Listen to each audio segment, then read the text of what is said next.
Bonsoir à vous, chers téléspectateurs, et bienvenue à notre émission Le Monde Inconnu. Alors, c'est votre émission, notre émission qui vient semer cette graine de la connaissance en chacun de nous, parce que le but de notre émission, qui est également la vôtre, c'est de mettre en vous cette graine qui va vous permettre de vous mettre à la recherche de la connaissance. Alors, si vous venez de nous rejoindre, installez-vous confortablement parce que nous allons commencer notre balade ce soir. Et pour ce soir, nous avons prévu une fois de plus de parler de la métaphysique, mais nous allons nous appesantir sur l'importance de la métaphysique sur la vie d'un homme, mais aussi sur la métaphysique comme étant le chemin qui peut nous mener vers Dieu. Alors, pour cette balade, je suis accompagnée du professeur Emmanuel Neknipot. Bonsoir, professeur. Bonsoir,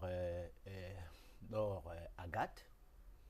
Bienvenue J'ai parmi dit, nous. oui, et j'ai dit bonsoir aussi aux téléspectateurs du Canal 2 international à travers le monde. Voilà. D'accord. Alors, sans plus tarder, déjà, vous vous êtes rendu compte, chers téléspectateurs, que nous avions commencé notre émission avec quelques minutes de retard. Nous nous en excusons d'ailleurs et nous allons déjà entrer dans le vif du sujet. Nous suivons cet élément et nous revenons après pour faire un petit commentaire et nos questions. On se revoit tout à l'heure.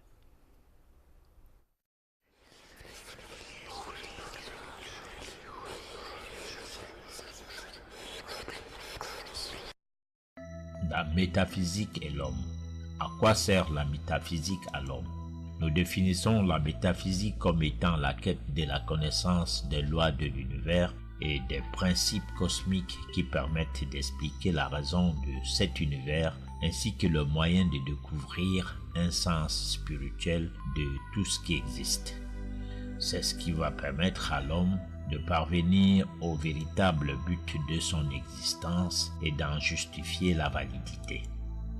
La métaphysique n'est donc pas un quelconque mot proposé dans un sens littéraire, mais un concept inexpliqué qui se traduit par un épiphénomène énigmatique dont l'étude prend base sur ce qui donne la meilleure explication sur le pourquoi et l'origine de tout.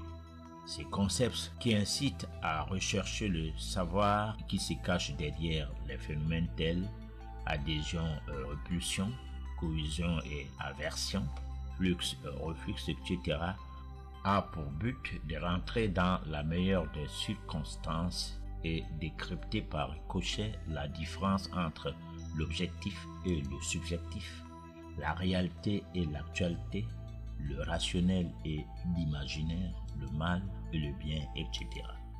Et parce qu'au cours des âges, la métaphysique a prouvé qu'elle n'était pas une simple philosophie spéculative et qu'elle n'a jamais cessé de se prononcer en faveur de la réflexion philosophique qui s'exprime par l'atteinte de la divinité et que l'on sait aujourd'hui plus qu'hier que son objectif primaire est de faciliter à l'homme d'accéder à la connaissance. Particulièrement lui permettre de connaître qui est l'absolu, c'est-à-dire cette entité autrement nommée l'être suprême. Ceci implique la recherche et l'étude des principes originels et des causes premières, ramenant tout à une cause unique et suprême. Ainsi, on peut réaliser que la métaphysique conduit à la connaissance totale de l'interrelation entre l'être suprême et l'homme. Une telle connaissance est du domaine de la plus haute philosophie.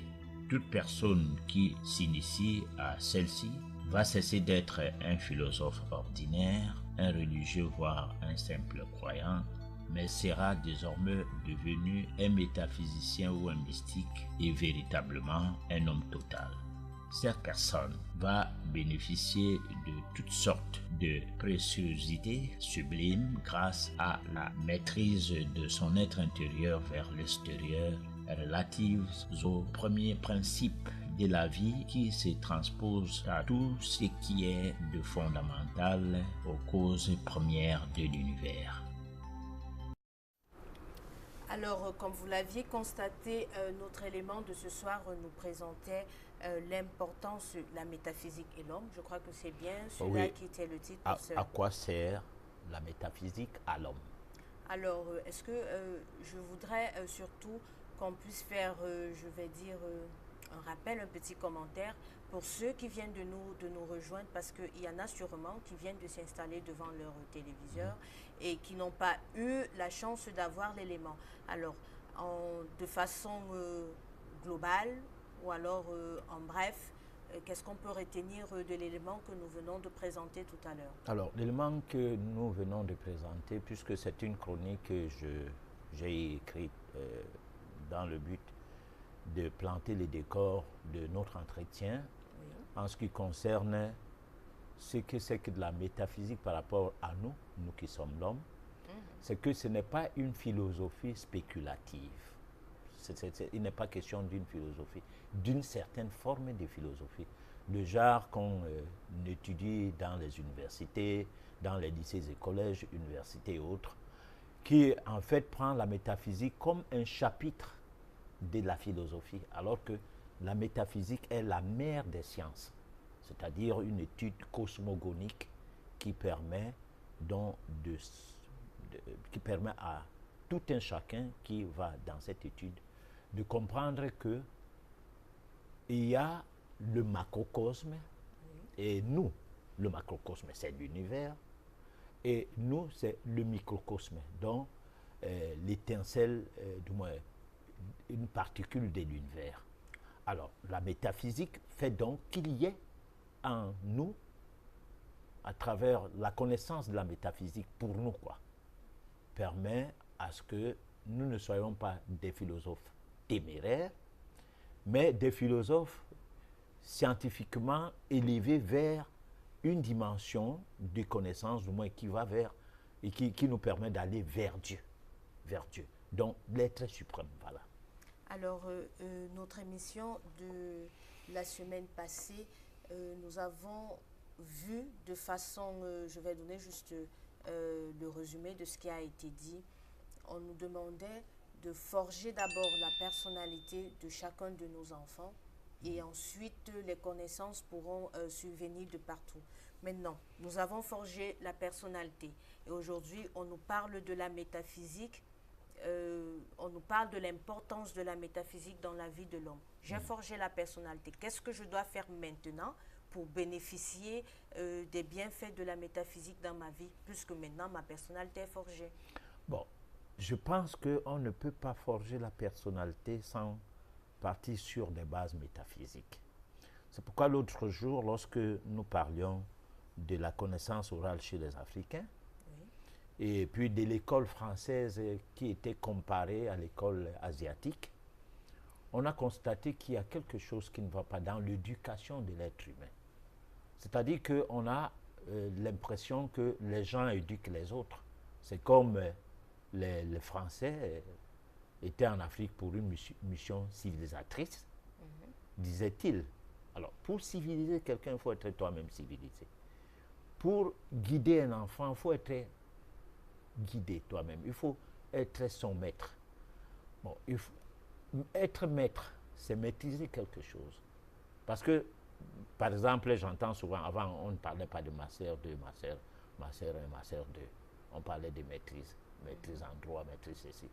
Bon, mais c'était des mots pour coller à un papier. Et puis, bon, parce que quand on est maître, que ce soit dans n'importe quel domaine, ça veut dire qu'on a atteint un niveau qui permet à ce que on ait la maîtrise de la chose sur le plan positif et le plan négatif.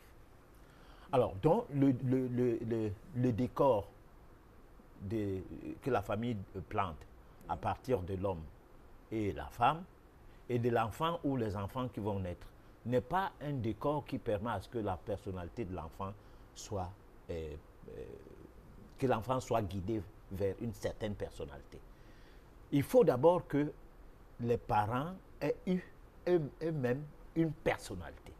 Donc, qu'ils aient eu une base qui les permet de maîtriser d'abord l'interrelation qu'il y a entre Dieu et chacun d'eux, Dieu entre guillemets, l'absolu de chacun d'eux, et maintenant la relation qui les lie en tant que couple, et le besoin de procréer, la préparation métaphysique, pour ne pas dire spirituelle ou divine, qui doit s'imposer afin d'avoir l'enfant. Alors, à partir de là, on a d'abord un enfant qui a une âme préparée à fonctionner sans qu'il y ait même une éducation à forger. Non, tout marchait bien parce que tout a été bien au départ. C'est comme une personne qui va faire l'enfant avec une maladie et que cette maladie-là sera transmise à l'enfant. Ce n'est pas les médicaments qui vont venir changer grand-chose. Donc, si vous aviez un couple où, par le biais du sexe, où le côté charnel a prévalu dans cette relation, la personnalité ne sera jamais possible. On va la forger. Maintenant, pour la forger, on va faire quoi? On doit d'abord étudier la date de naissance ou bien décider de, comme on a tout raté, parce que tout raté, ça veut dire quoi? Ça veut dire que la dame a pris la grossesse quand on ne s'attendait pas. Premièrement. Mais professeur, oui. Ici, moi je voudrais qu'on aille dans la base, qu'on aille déjà sur le principe selon lequel nous sommes dans une famille avec des parents qui ont une certaine, je vais dire, maîtrise ou alors une certaine éducation métaphysique, si je peux me permettre le terme. Alors, maintenant, tout est là, l'environnement est propice pour que la métaphysique ou alors l'éducation métaphysique soit là. Bon, moi qui suis cet enfant qui est issu de cette famille, où est-ce que je dois me placer pour bénéficier de la métaphysique dans ma vie? Et puis, quand on parle de l'importance de la métaphysique, concrètement, qu'est-ce que la métaphysique va m'apporter ou alors apporte aux hommes au quotidien? Bon, disons, il y a dans ta question deux revers. Un revers, une famille qui se connaît métaphysiquement. Supposons, comme une famille religieuse. Comme une famille religieuse où tout le monde parlait de Jésus, madame, monsieur. Bon, donc on peut dire que le couple est sur la même longueur d'onde. Ils font les prières, Ave Maria et tout ça là, pater, machin et tout, pareil. Bon, s'il faut faire le jeûne, il n'y a pas de problème. Personne ne dit, bon, mais attends, la période de carême, moi, je ne veux pas la faire. Non. Ça, on ne forge rien. Les enfants qui naissent dans cette famille sont héritiers d'un concept qui va devenir leur mode de vie, qui va leur donner une certaine adhésion de par leur comportement à une certaine sociabilité. C'est la même chose si vous aviez une famille de gens qui ont des bases métaphysiques, c'est-à-dire de formation sur le plan métaphysique, comme on appelle ça le plan occulte ou quoi, c'est pas moi quoi, mais que cette formation-là les permet de libérer le positivisme qu'il y a en eux à l'avantage de leur milieu, en commençant par le milieu interne, dont la famille, les enfants seront héritiers de ça. Cependant, si vous aviez un monsieur qui a des connaissances métaphysiques, qui veut se marier d'une fille qui n'en a pas, qui a des connaissances chrétiennes, musulmanes ou quoi, alors l'adoption ou bien qu'on a fait avec ces messieurs à l'égard de cette fille, de son épouse, ou l'inverse.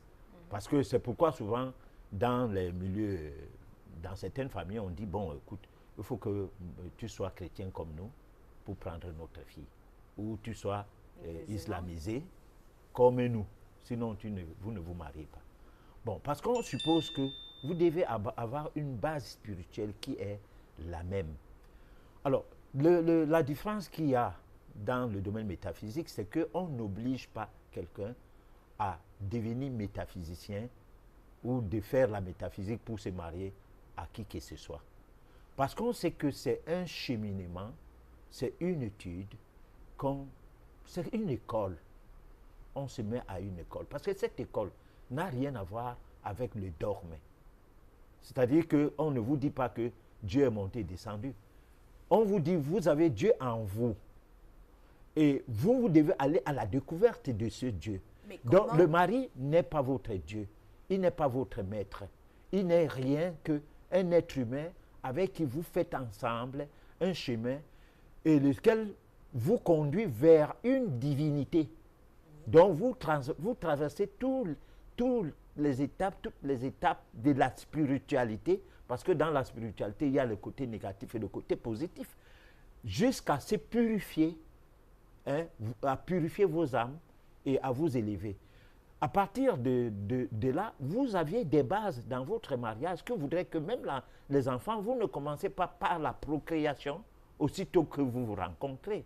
Vous commencez par asseoir une base qui vous permet d'avoir la connaissance. Parce que la connaissance s'acquiert, ça ne se donne pas. Et où est-ce qu'on va l'acquérir? Alors, la connaissance, c'est d'abord quelque chose d'assez complexe. Complexe pourquoi? Parce qu'il y a l'auto-régulation de l'être intérieur, du moins qui se passe entre l'être intérieur et l'être extérieur. J'entends par l'être intérieur, ce qui permet à ce qu'à l'hôpital, à la naissance, qu'on dise que voilà un bébé, et ce qui permet à ce qu'on dise que ça c'est un mort-né. Alors, l'être intérieur, c'est ce qui descend en soufflet de vie. Le reconnaît bien la Bible et les chrétiens. Nous, on appelle ça une énergie divine qui descend en nous et qui rend la matière qui était qu'un fœtus une matière vivante. Alors, c'est cet être intérieur-là qui, selon la dimension de l'évolution de cet être intérieur, on a besoin d'un environnement qui ramène cette évolution à des étapes élevées. Là, on a besoin d'aller à l'école de la métaphysique. Et l'école de la métaphysique, c'est partout et nulle part. Voilà. Et puis, on a partout, ça veut dire que vous pouvez vous inscrire, même dans une église, et vous voyez la Bible sur le plan métaphysique. Vous ne la voyez plus sur le plan religieux, dogmatique et tout. C'est-à-dire, lorsque vous lisez la Bible, vous la lisez très différemment. Et lorsque vous expliquez la Bible, c'est l'esprit de la lettre, et non la lettre elle-même. Bon. Donc, à partir de là, vous avez planté le décor d'une vie différente de la vie des autres membres de la famille, les frères, les sœurs et tout. Et souvent, dans des familles, on se pose la question que cet enfant a quoi à critiquer toujours tout ce que les gens font. Du bas âge jusqu'à aujourd'hui, c'est toujours comme ça qu'il est. Bon, c'est pas, peut-être que l'élément qui va venir là va apporter de l'eau dans notre moulin. Dans le moulin, Voilà. effectivement, parce que nous avons un élément que nous allons passer tout à l'heure. Il s'agit en fait de voir la métaphysique comme étant un chemin qui nous mène vers Dieu. Oui. Alors, comment est-ce que cela est possible? C'est qu'il y a lieu de faire. Nous allons le voir dans notre élément et puis nous revenons après pour avoir une autre page de questions. Mais je voudrais rappeler à nos téléspectateurs que vous aviez la possibilité de nous envoyer vos messages. Les numéros sont inscrits au bas de votre petit écran. N'hésitez pas. Nous allons faire le nécessaire pour apporter des réponses au maximum de messages. Je ne vais pas dire à tous les messages. Ça sera en fonction du temps que nous aurons. Mais nous allons faire les efforts pour répondre à un bon nombre de messages. Alors, nous revenons tout à l'heure après cet élément. Métaphysique. La métaphysique représente la science de la vie, la connaissance magique supérieure, facilitant la mise en exergue de l'ésotérisme pour qu'elle puisse mieux conduire l'étude des phénomènes qui se produisent au-delà du monde physique et qui ne l'en conditionnent pas moins. Elle représente ainsi les lois physiques et les principes spirituels de la nature que l'on doit connaître absolument afin d'apprendre à vivre en équilibre et en harmonie avec. Ce n'est qu'après que l'on sera à même de rencontrer l'être suprême que l'on a finalement appelé Dieu. La métaphysique nous apprend que l'homme détient une ligne directe avec Dieu. Pour le mystique, elle n'en constitue qu'une science naturelle. Ceci lui permet de mieux comprendre toutes les cohérences de l'ensemble des connaissances certaines qui émanent des processus de l'énergie créatrice unique. C'est d'ailleurs ce qui explique l'ensemble des faits qui touchent les objets et même les phénomènes qui sont de connivence avec l'être total. Tout cela étant vérifiable grâce à bien des méthodes expérimentales. Ces méthodes sont diversement fournies par l'intuition, les textes sacrés, l'ensemble de la révélation universelle et non d'une seule religion, ou grâce à un contact sublime avec la hiérarchie cosmique. Dieu n'a-t-il pas dit qu'il avait établi avec l'homme une alliance éternelle et qu'il l'accompagnerait dans son destin évolutif jusqu'à la fin des temps, jusqu'à son accomplissement suprême dans la lumière du royaume éternel en celui-ci. Le métaphysicien ainsi devenu un mystique, de par son degré d'évolution, va reconnaître d'emblée que l'homme détient une ligne directe avec son créateur ou sa source première. Il sait que chaque personne qui persévère dans un travail spirituel et initiatique d'ampleur finira par atteindre le seuil d'évolution qui lui permet de se réaliser en un tout avec l'absolu. Par le biais de son étincelle divine personnelle, elle obtiendra l'inspiration comme réponse à toutes ces questions ainsi que les solutions à tous ces problèmes de la vie. D'où la raison de dire « Connais-toi toi-même afin de connaître Dieu et devenir un Dieu vivant » pour parvenir tôt ou tard à un retour à la source primaire et réintégrer l'absolu. Résultat, la métaphysique s'établit comme étant l'unique chemin qui conduit à la divinité. Loin d'être une religion ou rivaliser avec une, ou se rendre contre une quelconque croyance, mais parce qu'elle est initiatique, elle n'est en définitive que ce chantier sacré de silence qui s'ouvre à toute personne qui le désire. Certes, chaque personne initiée, pour avoir expérimenté la vérité, deviendra un être affranchi, un homme total. Merci de regarder Canal 2, c'est votre émission Le Monde Inconnu. Alors nous allons revenir parce que le deuxième élément que nous avons suivi nous présente la métaphysique comme étant un chemin pour aller vers Dieu. Alors un chemin pour aller vers Dieu, professeur. Moi j'ai l'impression que c'est assez vaste. C'est vrai que nous avons décidé de faire une balade ce soir, mais je crois qu'il faut qu'on puisse quand même savoir le chemin pour aller vers Dieu. Comment est-ce que la métaphysique me permet d'aller vers Dieu? Et tout à l'heure également, nous avons parlé, la fin de notre élément nous disait pour être un homme total ou affranchi. Alors, moi je voudrais savoir, on va vers Dieu. C'est-à-dire qu'actuellement, nous sommes des hommes, je vais dire comment, qui ne sont pas encore total, qui sont partiels, ou alors, dites-nous. Alors, l'homme est sur la terre pour évoluer. Oui. Son évolution commence d'abord par le fait qu'il naît bébé et il évolue. Et l'évolution de l'homme parmi les animaux est totalement différente. D'abord il y a 3 mondes que nous avons traversés avant de devenir des hommes que nous sommes aujourd'hui. Nous avons traversé le monde minéral. Alors, où on retrouve ce monde en nous, c'est dans le sang, il y a les minéraux. Pour faire court, voilà, l'émission, on n'a pas assez de temps pour expliquer tout, parce qu'une émission d'1 heure, et s'il faille qu'on puisse répondre à certaines questions, il faut faire court, il faut être concis. Alors, deuxième monde, le monde végétal. Alors, on parlait de la colonne vertébrale qui est neurovégétatif. Oui. Bon, donc, le monde végétal en nous, c'est le vaisseau sanguin et tout ça. C'est-à-dire que le sang, lui, a les minéraux.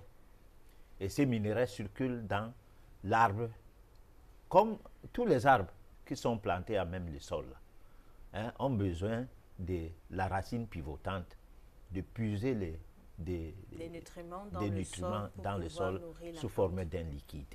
Et ce liquide en nous, c'est le sang. Et c'est ce liquide-là qui nourrit l'arbre en minerais. Et la même chose, notre liquide, c'est le sang, c'est un porteur de minerais. Maintenant, on a cet arbre du système nerveux qui va donc permettre d'alimenter les viscères et tout, les muscles et tout cela, le côté animal.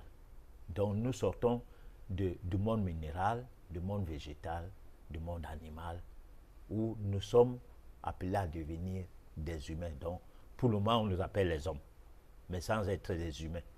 Pour être humain, il faut traverser la dimension animale, qui fait qu'on ne mange plus n'importe quoi, Oui. on ne va pas en guerre, on n'est pas vide, on n'est pas jaloux, on ne hait pas les gens. C'est-à-dire, on a les vertus et non les défauts. Mais professeur, pour avoir des vertus, on ne se lève pas un matin et puis on a des vertus. Mais justement parce que nous sommes dans un processus. C'est-à-dire, parce que, vous savez, ce que les gens ne nous disent pas lorsque nous parlons de Dieu, dans le milieu religieux, dans les obédiences religieuses, c'est qu'ils ne comprennent pas que l'homme a subi une évolution où, au fil des années, cette évolution l'a permis de l'état embryonnaire où il est parti à l'état d'homme que nous sommes. Il s'est passé des millions et des millions d'années. Alors, maintenant, arrivé à cet état, nous sommes tombés plus bas parce que le monde est géré par des imposteurs, des personnes qui ne permettent pas à ce que l'être intérieur qui nous met en relation avec l'être supérieur puisse fonctionner. Nous avons l'impression que nous vivons aux dépens d'un système. Et ce système est plus important que nous-mêmes. Alors que ce système a été mis en place par l'homme et non Dieu. C'est-à-dire que le raisonnement de l'homme qui a foutu le camp a donné naissance à une réflexion. La réflexion étant comment utiliser le cerveau pour aller dans un système qui se veut impérialiste, c'est-à-dire domination de l'homme par l'homme. Ça ne permet pas aujourd'hui à l'homme d'évoluer spirituellement. Parce que la spiritualité, elle ne se fait pas de bouche.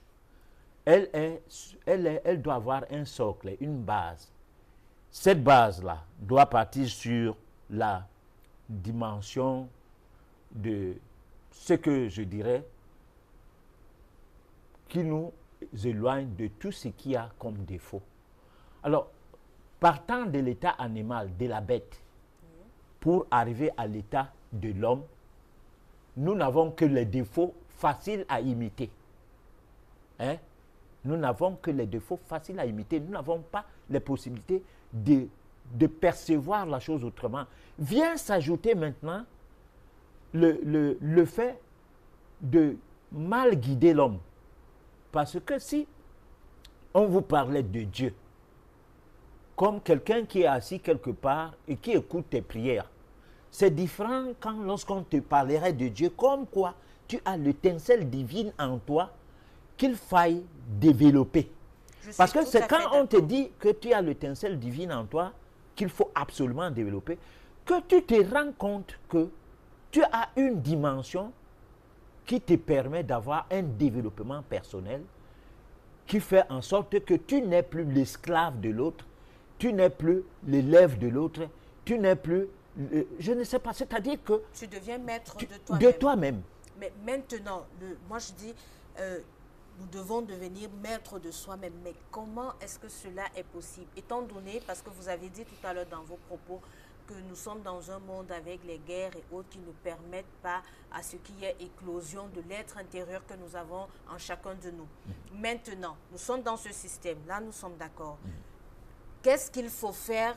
Parce que nous n'allons pas, c'est vrai que nous sommes dans ce système, mais est-ce que ça veut dire que dans ce système, on ne peut pas vivre, on ne peut pas éclore cet être qui est en nous, qui nous permet d'entrer en relation avec Dieu?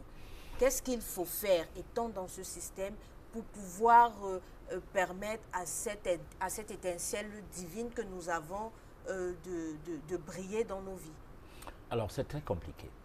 Voilà, c'est pourquoi il faut des émissions comme celle-ci. C'est pourquoi je pense que nous avons perdu, parce que je pense que nous avons, je dis, c'est moi qui le dis, je pense que nous avons perdu l'éthique des vies. Nous vivons sans éthique. Nous vivons sur une compétition. Hein? C'est-à-dire le premier de la classe. Ça commence comme ça, dès le bas âge. Le premier de la famille, le plus nanti, le plus qui a les moyens. Hein? L'écrasement des autres. Parce que si on a organisé la société pour qu'il y ait des chefs, les chefs, c'est pour qu'il n'y ait pas la barbarie. Hein? Pour qu'il n'y ait pas... Parce que tout le monde n'est pas né, et tout le monde n'a pas évolué au même moment. Il y a des âmes, des vieilles âmes, il y a des nouvelles âmes. Donc, ceux qui sont de la classe des vieilles âmes doivent guider ceux qui sont des nouvelles âmes. On le verra au cours de la prochaine édition, comment on en est arrivé, comment le monde est arrivé à avoir des gourous. Dans un premier temps, parce que le gourou que nous avons aujourd'hui, c'est des messieurs qui vivaient aux dépens des autres, sous prétexte que c'est les autres qui vivent à leurs dépens. C'est-à-dire, quelqu'un vient et te dit, moi je vais prier pour toi, pour que tu aies du travail. Alors qu'il est en train de guetter ton porte-monnaie. Hein? Il prie pour toi, alors que lui, il a des problèmes d'argent. Non. Donc, il y a une inversion. Donc, on est dans un système où il faut aujourd'hui dire aux gens qu'entre Dieu et nous, il n'y a pas d'intermédiaire. Et on ne le dira pas sans apporter des éléments de réponse à leurs problèmes. C'est là où le bas blesse. Parce qu'il y a des difficultés aujourd'hui de dire à quelqu'un que la prière, c'est comme si Dieu t'a créé pour souffrir et que comme il est sadique, il faut le supplier que pardon, ne fais plus que je souffre. C'est comme pour dire que tu es de petite taille, tu aurais souhaité d'être géant, utilisons le mot, pas grand détail, mais géant même, plus grand détail, et que tu te mettes à prier Dieu que pourquoi tu ne fais pas que je grandisse, pardon, bon Dieu, fais à ce que je grandisse. Alors, professeur, quelle est la prière qu'il faut faire? Mais il ne faut pas faire la prière. Qu'est-ce qu'il faut faire donc? Il faut te ressentir, recentrer ton cerveau au niveau de ton cœur, où loger le divin. Et ce divin va te parler, va te dire, tu n'es pas pauvre. Ce n'est pas parce que tu n'as pas de voiture. Tu n'es pas pauvre, pas parce que tu n'as pas de travail. Tu n'as pas de problèmes parce que tu n'étais pas à l'école. Parce que la finalité, tu es comme tout le monde. C'est-à-dire, il n'y a pas de complexe de supériorité en ces temps-là en toi ou d'infériorité. Tu es un être humain qui fait partie d'une chaîne où tu représentes un maillon de cette chaîne et que tu sais que si tu fais du mal à quelqu'un, tu as cassé la chaîne. Je m'explique. Si quelqu'un est né qui doit guider une communauté et qu'on le tue, on ne sait pas qu'est-ce qu'on a perdu. On l'a tué. Oui. Mais il faisait partie d'une chaîne à l'intérêt de cette communauté. Mais comme on l'a éliminé, c'est la débandade. Il faut beaucoup de temps pour que la chaîne se reconstitue et que ça recommence à bien fonctionner. Et cela, ça ne sera jamais dit dans une église ou dans une obédience religieuse ou dans le milieu scientifique. C'est là où la métaphysique intervient maintenant. Parce que c'est là la base qui te permet donc de savoir que tu as Dieu en toi. Ne va pas le chercher loin. Et c'est à partir de Dieu qui est au-dedans de toi, qui siège au niveau de ton cœur, qui fait en sorte que tout ce qui est de nature à faire du mal à quelqu'un, tu ressens ça lorsque cela se passe à partir de ton cœur, pendant que ton cerveau dit, ah ben, on avait qu'à le tuer. Ton cœur dit, non, on a mal fait. Bon, donc il y a Dieu au niveau de notre cœur, et allons vers notre cœur pour sortir ce Dieu-là, le mettre devant nous, et qu'il commence à nous parler. Professeur, nous faisons comment? Moi, je voudrais que vous nous dites, par exemple, que pour ressortir le Dieu qui est dans mon cœur, il faut, par exemple, que je ne mange plus, je ne sais pas... en fait, je voudrais quelque chose de concret. Quelque chose de concret, c'est qu'il y a deux mondes. Il y a le monde céleste et le monde terrestre pour l'homme. Oui. Alors, il y a, dans le monde céleste, il y a une nourriture qu'on appelle l'oxygène. Il faut savoir utiliser ça. Dans le monde terrestre, il y a les nutriments. Et entre ces deux mondes, il y a une nourriture neutre, l'hydrogène, qu'on peut trouver dans l'eau. Il faut savoir utiliser ces dons spirituels et ces dons divins. Alors, savoir les utiliser veut dire que ça s'apprend. Tu dois savoir que les produits vivriers, la terre est notre mère, la mamelle nourricière de l'être humain, la mamelle nourricière de ces trois mondes. C'est la terre qui nourrit le monde minéral, c'est la terre qui nourrit le monde végétal et c'est la terre qui nourrit le monde animal. Il faut passer dérobé de cette base. Et c'est là qu'il y a une grande connaissance à se pourvir.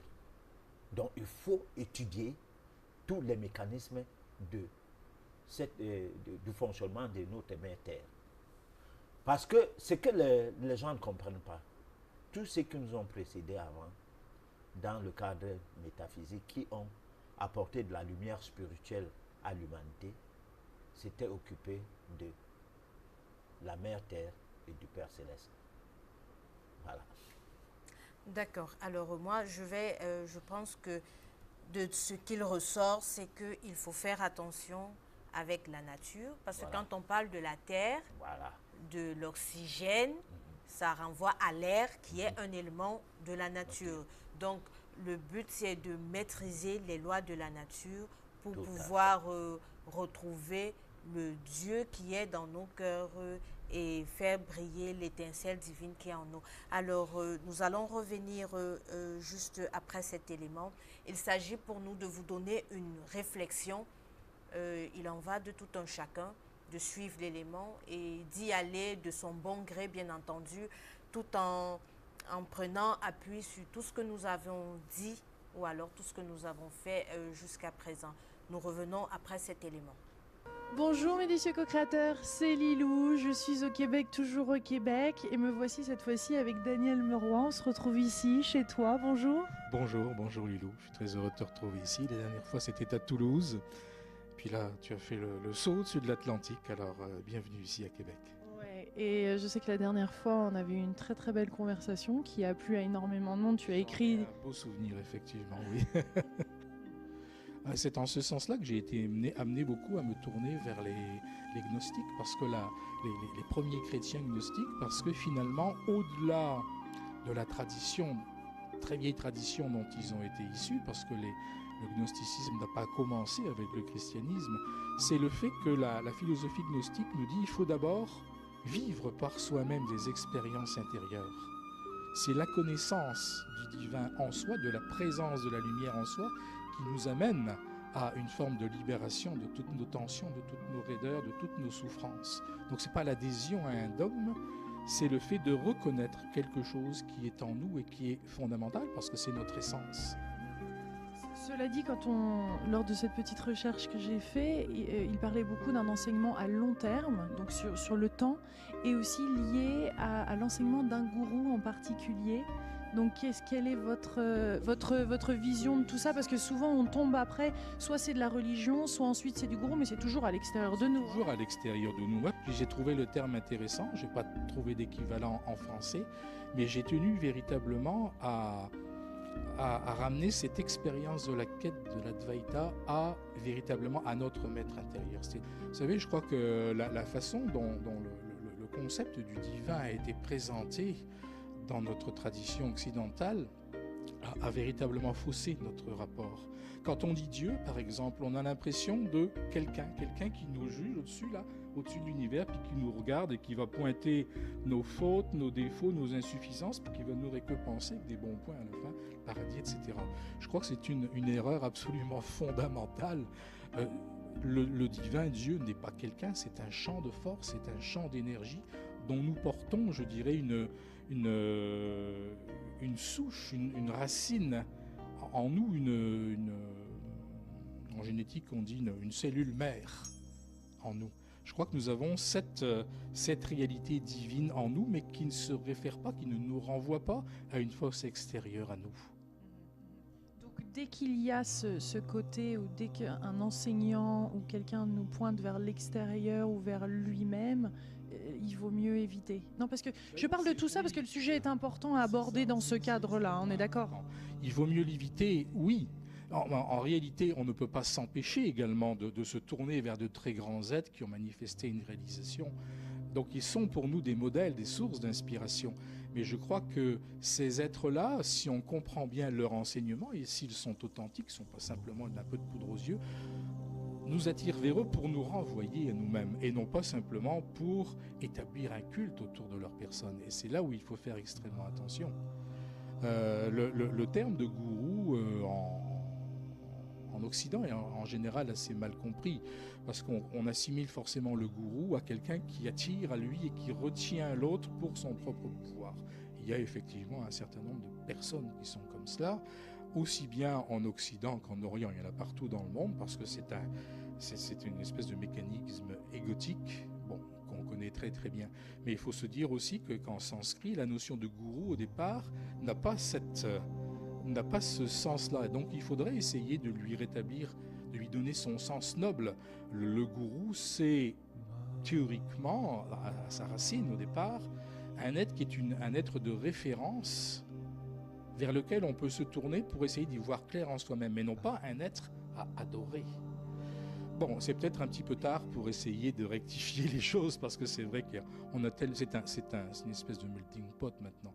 Donc moi je dis effectivement aujourd'hui, pour simplifier les choses, il n'est pas question de gouroutiser qui que ce soit ou quoi que ce soit, et c'est une...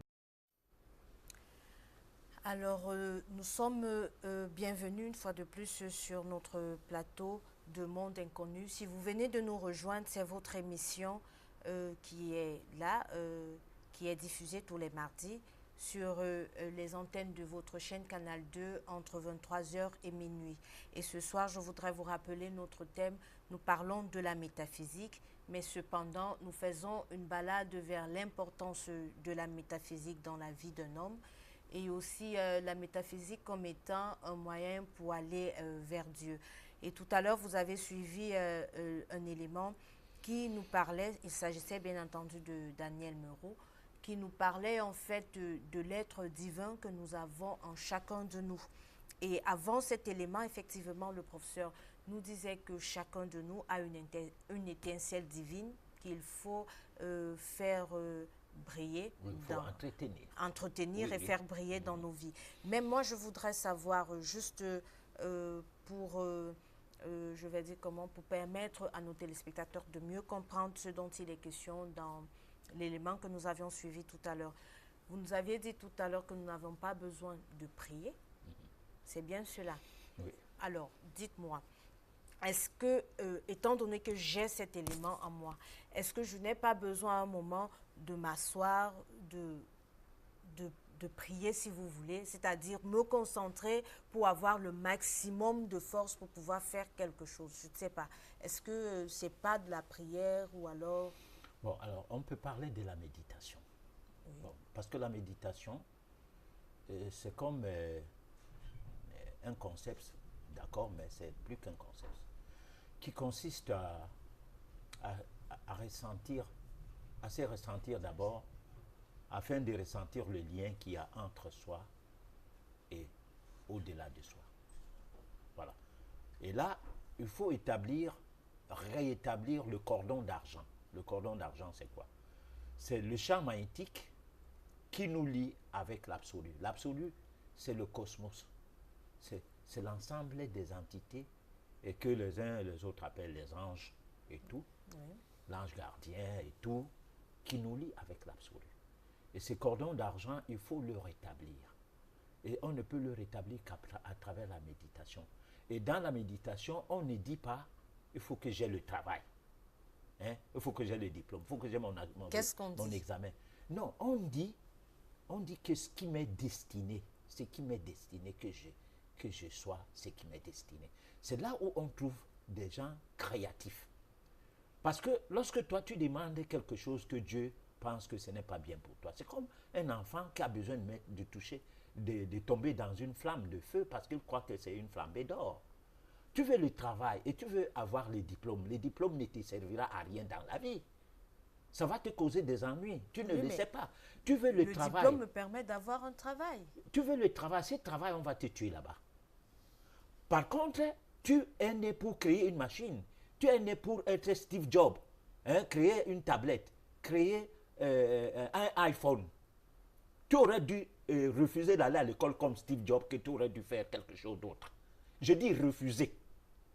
Bon, alors pour le petit nègre que nous sommes, le petit noir que nous sommes, tenir un tel langage, vraiment, c'est une aberration. Mais c'est normal, nous avons été civilisés. Mais qui nous a civilisés? Lui, il a été civilisé par qui? Il connaît Dieu comment? C'est ça. Parce que n'oublions pas une chose. Tous les dieux, comme nous parlait d'eux, que ce soit Allah, que ce soit Jésus, que ce soit n'importe qui, viennent de l'Orient, viennent de l'Asie. Ce n'est pas de l'Europe. Et c'est l'Europe qui véhicule Jésus-Christ partout. Jésus-Christ, c'est quelqu'un de l'Asie. Donc il y a un problème. Il y a un problème. Ne fermons pas les oreilles pour ça, devant cette situation, ou les yeux. Ne fermons pas les yeux pour ça. Il y a un problème. Et c'est ce problème-là qui fait en sorte que, au lieu de rechercher Dieu dans ce qu'on t'a dit, il faut le rechercher désormais dans ce que tu es. Là, tu vas franchir les étapes qui vont t'affranchir. Voilà. D'accord. Alors, nous retenons de cet élément, mais surtout aussi de nos les différents éléments que nous avions passés. Nous retenons que Dieu, c'est en nous. Et c'est en nous qu'il faut chercher ce Dieu-là. Et chercher Dieu qui est en nous, c'est faire attention à la nature qui est autour de nous, qui est une créature, je vais dire une œuvre de Dieu.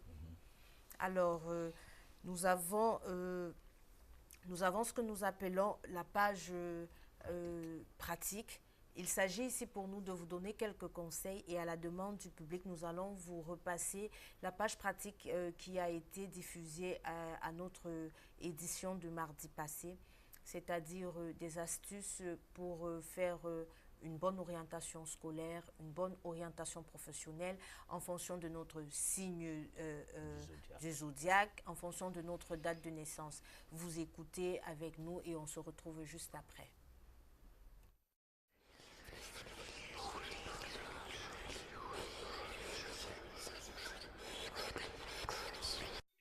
Orientation scolaire ou professionnelle, signes de zodiaque et éléments. Et se cache en nous des tas de malices. On se croit capable de tout. Tenez, devant une montagne qui se dresse pour nous barrer le chemin, nous creusons un tunnel. Aussi, si le fleuve nous barre la route, nous y construisons un pont.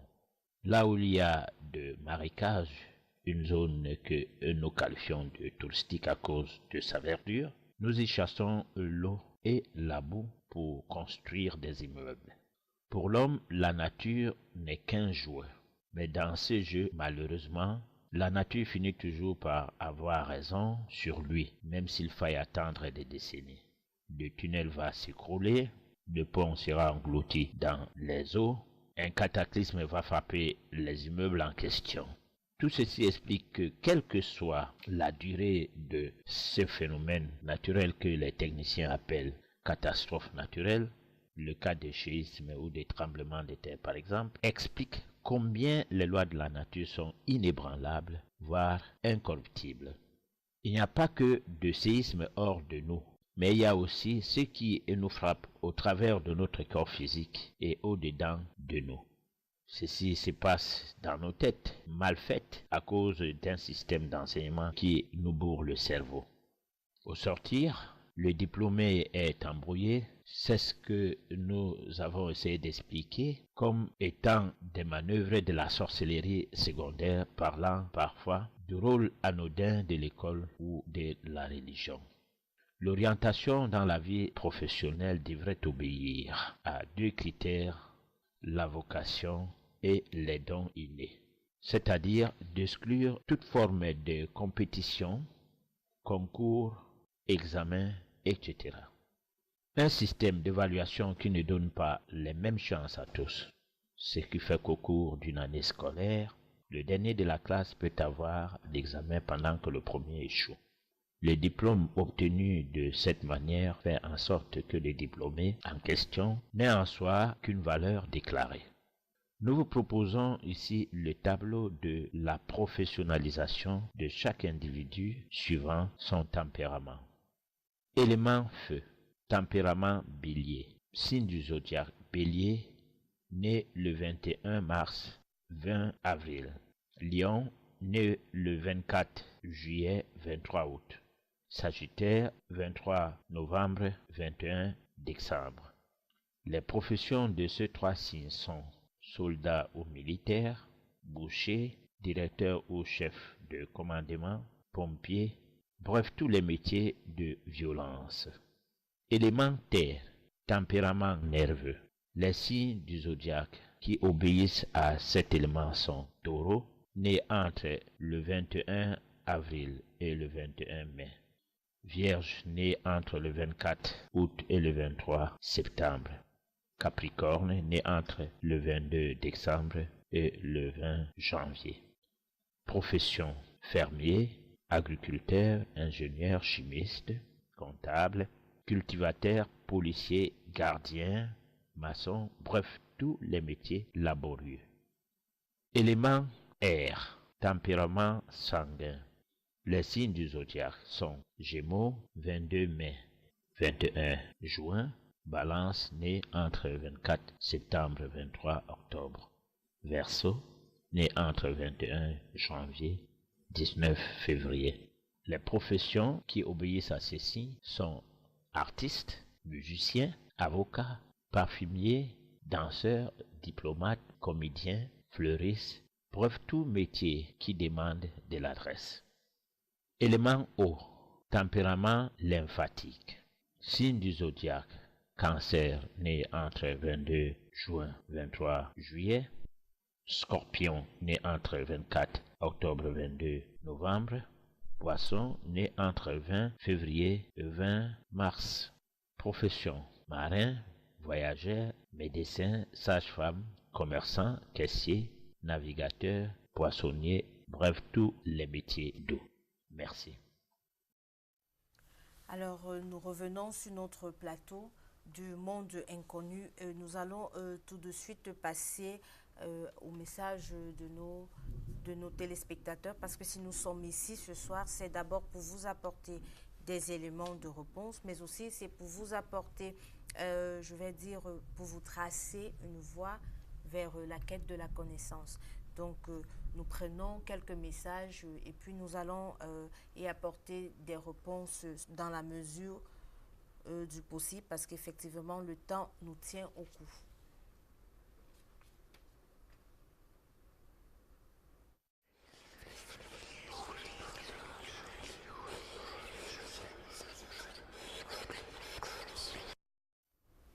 Alors, comme message, nous avons... Alors, pourquoi en métaphysique, il faut l'initiation et pourtant ce n'est pas le cas en philosophie? Le message n'a pas été signé. Nous vous demandons, s'il vous plaît, de bien vouloir signer vos messages. Alors, en métaphysique, justement, il faut une initiation parce que c'est une école. Alors qu'en philosophie, ce n'est pas une école, ça fait partie des cours d'un certain système d'enseignement. Ce n'est pas la même chose. Et le système d'enseignement qui utilise la philosophie, c'est un système d'enseignement basé sur le contrôle des intelligences.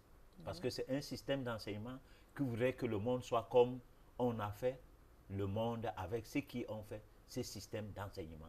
Parce qu'ils nous enseignent ce que nous voulons, ce qu'ils veulent que nous sachions, pas ce que nous devrions savoir. Voilà. D'accord.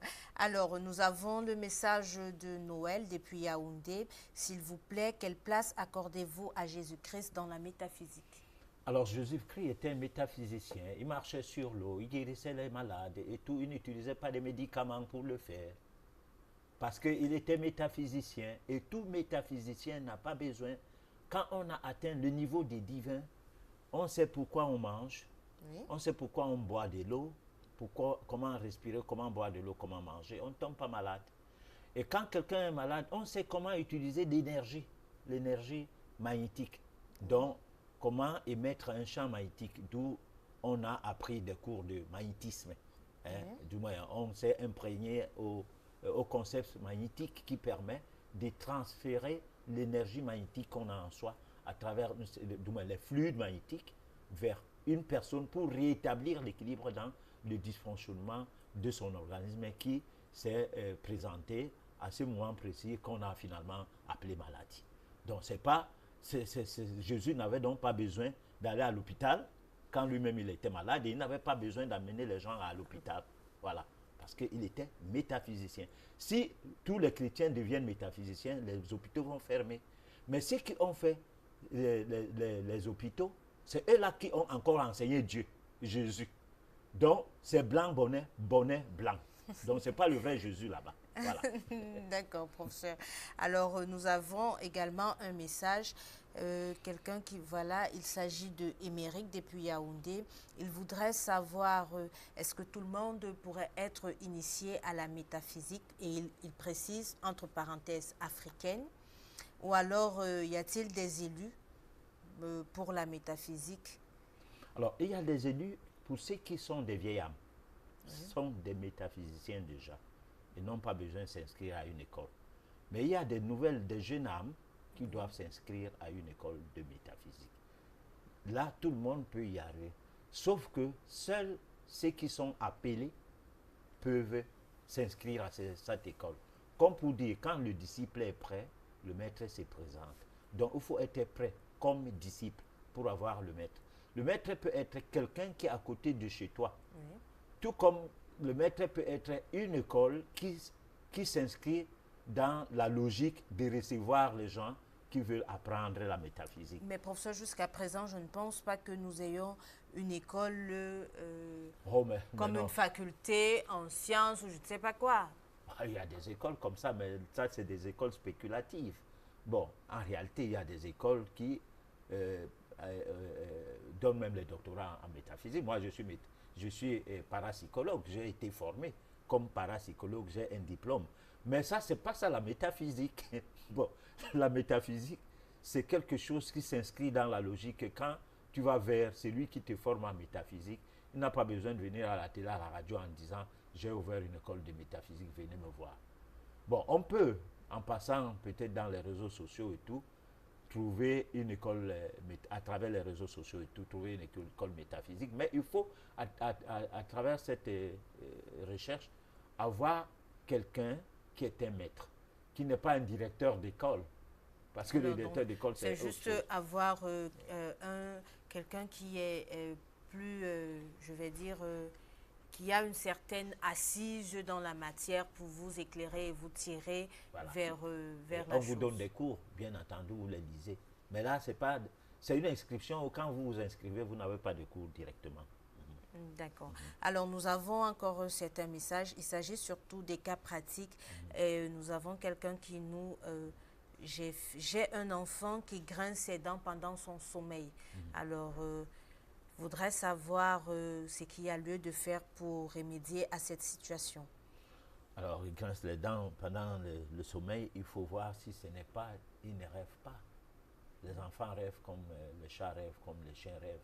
Et tout, il faut d'abord savoir si ce n'est pas un problème domaine des rêves. Et là, on va comprendre le phénomène. C'est un peu complexe. Bon, le temps qui nous est imparti, on nous signale qu'il nous reste 2 minutes. Bon. Alors, on va prendre quelques dernières questions. Toujours les cas pratiques. Qu'est-ce qu'il faut faire pour combattre les couches de nuit? Alors, pour combattre les couches de nuit, il faut d'abord savoir l'origine de ces couches de nuit. Donc, ça nécessite le scanner métaphysique, c'est la voyance. Hein? Donc, on appelle ça les arts divinatoires. Donc, il faut aller dans ces arts divinatoires, découvrir qu'est-ce qui est caché derrière ces couches de nuit et puis donner la solution. Voilà. D'accord. Nous avons également un téléspectateur qui nous dit qu'il a des problèmes quotidiennement avec sa femme. Il voudrait savoir pourquoi est-ce qu'il vit cela dans son couple et ce qu'il y a lieu de faire pour y remédier.